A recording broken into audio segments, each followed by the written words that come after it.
Kakak tingkat dari almarhum Muhammad Naufal Zidan ingin meminta maaf sebesar-besarnya kepada Tangis mahasiswa UI digiring polisi usai bunuh juniornya gegara iri korban lebih kaya.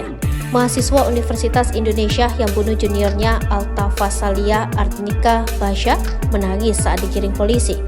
Momen tersangka pembunuhan Alta yang menangis rekam video Facebook Tribun News Depok pada Sabtu 5 Juni 2023. Dalam video terlihat mahasiswa Fakultas Ilmu Budaya UI itu memakai rompi oranye sambil digiring polisi di Polres Metro Depok. Alta juga terus menunduk saat dipanggil awak media untuk menengok ke kamera. Bahkan Alta Fasalia juga terdengar seperti menangis saat digiring polisi. Awak media kemudian bertanya kenapa Alta menangis. Dikutip dari Tribun News Depok, Alta ini menyampaikan permintaan maaf kepada pihak keluarga korban. Dia juga memohon maaf kepada teman-teman dan pihak-pihak yang dirugikan, serta semua orang yang dikecewakan oleh perbuatannya. Tak lupa Alta meminta maaf kepada keluarganya karena perbuatannya yang mengecewakan. Alta berjanji akan menjalankan hukuman dan menerima konsekuensinya dari perbuatannya.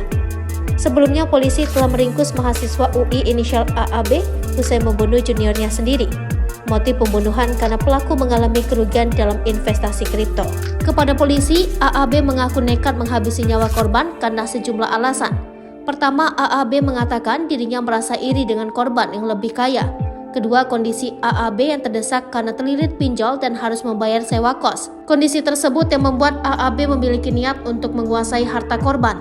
Adapun pelaku sempat menggasak sejumlah barang berharga korban seperti iPhone, MacBook hingga dompet.